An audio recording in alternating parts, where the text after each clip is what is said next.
I have Minister Ahmed Hussain, Minister of Housing, with me, and he's going to share very, very important information about the Housing Accelerator Fund, which he has recently announced.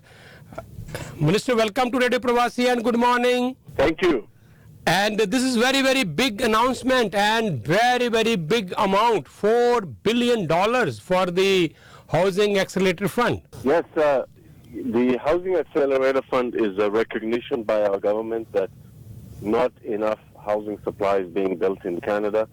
So we are going to work with municipalities and provinces and territories to make sure that we're building more housing supply by investing $4 billion in municipal and local governments to speed up the permitting and delivery of housing, the approval process as well as the delivery of new housing of all types, including affordable housing, rental housing, and options for home ownership for young families. So this is about unlocking 100,000 additional homes of all types and then changing the systems so that we can set Canada up for the delivery of doubling of new home construction in the next 10 years.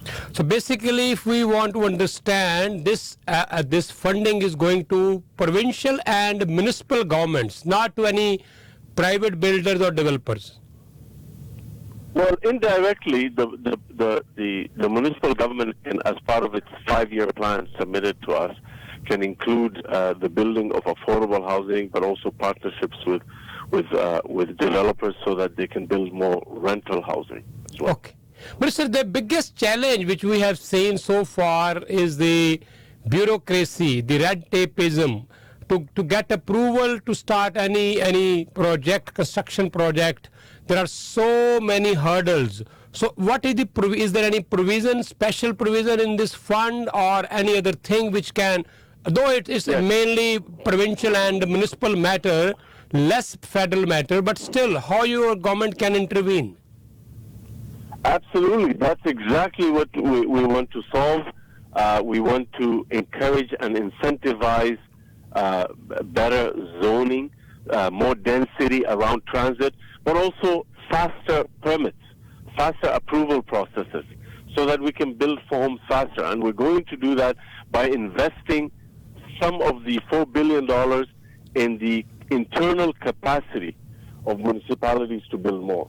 Whether that means introducing innovative methods like e-permitting, also encouraging, as I said, transit-oriented development, more density around transit, more density around community centers and schools, making sure that we also build a healthy mix of housing in communities, so that you build affordable housing, you build rental housing, you build townhouses, you allow for secondary suites, you allow for garden suites, and you also allow for more duplexes, triplexes, and multiplexes.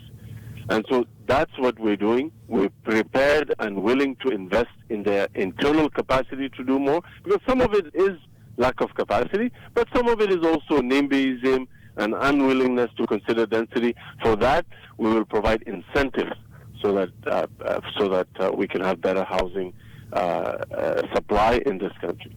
Minister, for the last few years, we have seen that housing is going to be a very, very big issue, big challenge in our country, since many immigrants have started coming to Canada, and prices are skyrocketing.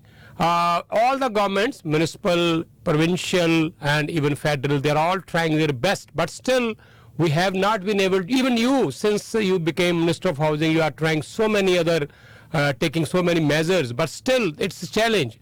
So recently we saw opposition leader Pierre Poilievre compared the pricing of houses across the border in Buffalo and in Niagara Falls here in Canada. All he was saying that the prices is incomparable. Why so? So what is your reply to that? Look, I mean, I think if you listen to the Conservatives, they don't actually have a serious housing plan. Their housing plan doesn't even include, the last one that they didn't even include the word affordable housing. This new one doesn't include the word homelessness. So they don't have a plan to solve any of these issues. And, Mr. Poilev talks about gatekeepers and building more housing supply. That's exactly what the Housing Accelerator Fund is trying to do, but they voted against it. So it's very difficult to follow their logic because they talk about wanting to build more housing, removing the gatekeepers, but then we're working with municipalities to make sure that we remove the barriers to faster and more housing supply, and to put incentives for affordable housing, but also home ownership and rental housing. You have to work with municipalities. You cannot attack them. He's attacked them. He's called them names. He's called mayors incompetent and so on. We believe in working with other levels of government because we cannot do this alone. Housing is a very serious issue. It's a complex issue. It requires serious thought. It doesn't require attacking mayors. Attacking mayors and calling them names will not build one additional home, one additional affordable home. And Mr. Poilev should know that. We have a serious plan, and our plan is being received well. I attended the Federation of Canadian Municipalities conference last week, and each and every mayor that I met was very enthusiastic about the Housing Accelerator Fund, and they're happy that the federal government is investing in their own capacity to build more housing across the country. Okay, Minister, I have a last question before you go. Ontario government has set a target of 1.5 million houses in next 10 years.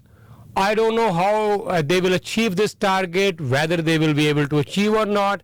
But my question is that 500,000 immigrants we're expecting in 2025. You were Minister of Immigration for a long time. No one can better understand this problem than you, now becoming Minister of Housing also. So on one hand, we have target to bring maximum immigrants to this country. On the other hand, we have challenges to build more and more houses. So how we can keep the balance? I think it's interesting to look at those numbers, but also to look from a new perspective. So just last Friday, Minister Fraser announced something that we were working on together, which is dedicating a segment of our immigration numbers to high demand occupations, such as healthcare and building trades. Okay. So it's interesting. We're actually going to be bringing more skilled immigrants in the building trades to help us build more homes for Canadians and to do it faster. I spoke to one labor trades union, and they told me that they have a shortage of 26,000 skilled workers in the building trades. We need more immigrants to actually come and help us build more housing for Canadians. If we expect to double the number of new homes in Canada that are built in the next 10 years, we cannot do that without additional skilled people joining the sector. Part of that, of course, is young people in Canada who we are incentivizing to join the building trades union through joining the building trades through incentives. Like, for example, we've put a lot of money in apprenticeships, in training, but that's not enough. We need more, and part of that approach is to also encourage and dedicate a portion of our significant skilled immigration numbers to build more housing. And so Minister Fraser and I worked on this, and he has now announced it in last Friday, and that, I think, will also make a difference. In addition to that, Mr. Saini, we're connecting infrastructure to housing. Okay. So now the federal infrastructure minister has said that he will use his budget to supplement and complement everything that we're doing with the Housing Accelerator Fund.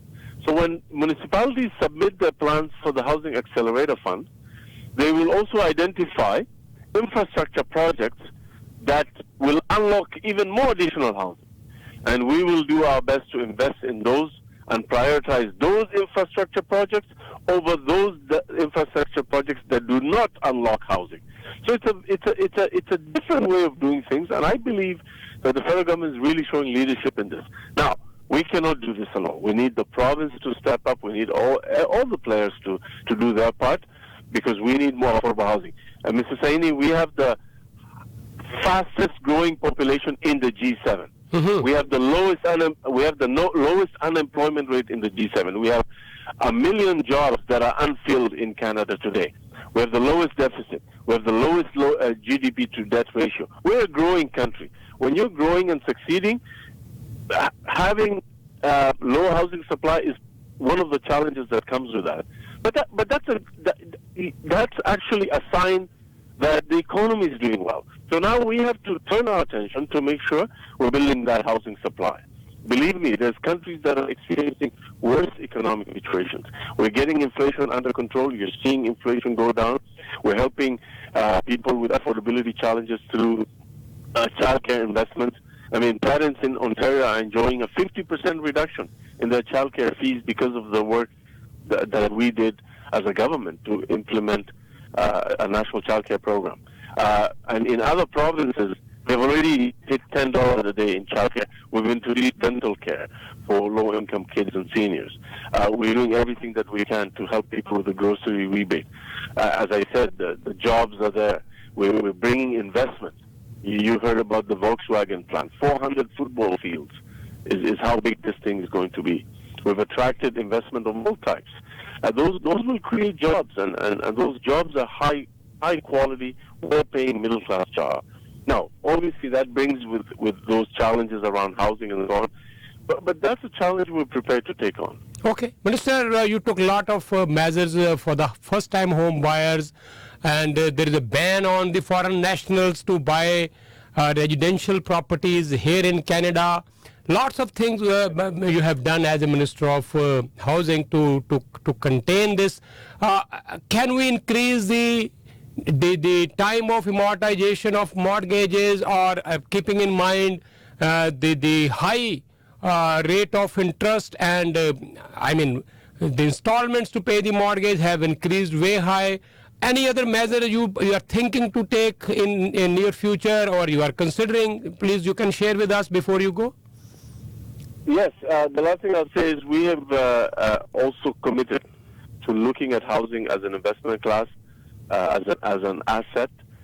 We've also committed to reviewing real estate investment trusts and the tax treatment of real estate investment trusts, and that review is ongoing.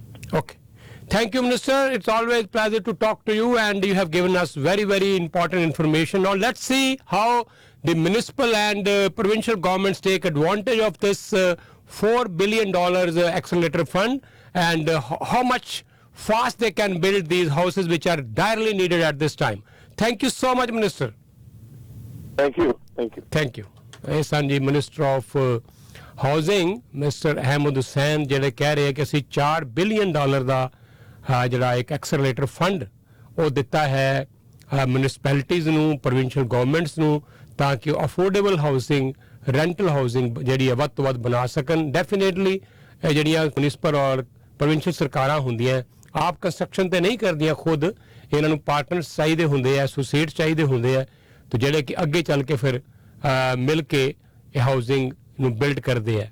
ਪਰ ਇਹਦਾ ਕਿੰਨਾ ਕੁ ਫਾਇਦਾ ਹੋਏਗਾ? 100,000 ਉਹਨਾਂ ਨੇ ਕਿਹਾ ਜੀ ਘਰ ਅਸੀਂ ਬਣਾਉਣਾ ਚਾਹੁੰਦੇ ਆ, ਜਿਹਦੇ ਕਰਕੇ ਇਹ ਇਮੀਡੀਏਟਲੀ ਫੰਡ ਜਿਹੜੇ ਆ ਉਹ ਰਿਲੀਜ਼ ਕੀਤੇ ਜਾ ਰਹੇ ਆ। ਪਰ ਵੱਡਾ ਸਵਾਲ ਫਿਰ ਉਹੀ ਹੈ ਕਿ ਬਹੁਤ ਲੰਬਾ ਸਮਾਂ ਲੱਗਦਾ, 5, 6, 7 ਸਾਲ ਦਾ ਸਮਾਂ ਲੱਗਦਾ ਹੈ ਕਿਸੇ ਵੀ ਪ੍ਰੋਜੈਕਟ ਨੂੰ ਡਿਲੀਵਰ ਕਰਨ ਦੇ ਵਿੱਚ। ਲੈਂਡ ਲੈਣ ਤੋਂ ਬਾਅਦ ਉਸ ਨੂੰ ਡਿਵੈਲਪ ਕਰਨਾ, ਸਾਰੀਆਂ ਪਰਮਿਸ਼ਨਸ ਲੈਣੀਆਂ, ਅਪਰੂਵਲਸ ਲੈਣੀਆਂ, ਤੇ ਫਿਰ ਘਰ ਬਣਾਉਣਾ, ਕਿਉਂਕਿ ਇਹ ਤਾਂ ਸਰਦੀਆਂ 'ਚ ਤੁਹਾਨੂੰ ਪਤਾ ਵੈਸੇ ਹੀ 3, 4, 6 ਮਹੀਨੇ ਕੰਮ ਜਿਹੜਾ ਬਹੁਤ ਸਲੋ ਹੋ ਜਾਂਦਾ ਹੈ। ਇਹ ਵੀ ਇੱਕ ਚੈਲੰਜ ਹੈ, ਵੈਦਰ ਵੀ। ਸੋ ਬਹੁਤ ਸਾਰੇ ਚੈਲੰਜਸ ਨੇ, ਲੇਕਿਨ ਕਿੰਨਾ ਕੁ ਛੇਤੀ ਇਹ ਸਾਰਾ ਕੁਛ ਹੋ ਪਾਏਗਾ, ਜਿਹੜੀ ਅਨਾਊਂਸਮੈਂਟ ਹੋਈ ਹੈ, ਦਾ ਕਿੰਨਾ ਕੁ ਅਸਰ ਪਏਗਾ ਜਲਦੀ ਵੱਧ ਤੋਂ ਵੱਧ ਘਰ ਬਣਾਉਣ ਨੂੰ, ਤਾਂ ਕਿ ਜਿਹੜੀ ਸਪਲਾਈ ਹੈ ਉਹ ਵੱਧ ਸਕੇ। ਡਿਮਾਂਡ ਹੁਣ ਵਧਣ ਲੱਗ ਪਈ ਹੈ, ਪਰ ਚੈਲੰਜ ਫਿਰ ਵੀ ਸਪਲਾਈ ਨਾਲ ਹੈ। ਤੁਸੀਂ ਜੁੜੇ ਹੋਏ ਹੋ ਰੇਡੀਓ ਪ੍ਰੋਗਰਾਮ ਪ੍ਰਵਾਸੀ ਦੇ ਨਾਲ। 905 461 4000 ਨੰਬਰ ਹੈ ਸਟੂਡੀਓ ਦਾ, ਜੇ ਤੁਸੀਂ ਮੇਰੇ ਨਾਲ ਗੱਲਬਾਤ ਕਰਨੀ ਹੈ। 4168955523 ਮੇਰਾ ਡਾਇਰੈਕਟ ਨੰਬਰ ਹਮੇਸ਼ਾ ਹੀ ਪ੍ਰੋਗਰਾਮ ਤੋਂ ਬਾਅਦ, ਤੇ 905 673 0600 ਇਹ ਫੋਨ ਨੰਬਰ ਹੈ ਪ੍ਰਵਾਸੀ ਦੇ ਹੈੱਡ ਆਫਿਸ ਦਾ। ਕੋਈ ਗੱਲਬਾਤ ਕਰਨੀ ਹੋਵੇ ਤੇ ਨਾਲ ਦੀ ਨਾਲ ਹੀ 416 613 8566 ਇਹ ਨੰਬਰ ਹੈ ਰੇਡੀਓ ਫੋਨ ਦੇ ਉੱਤੇ ਸੁਣਨ ਵਾਸਤੇ।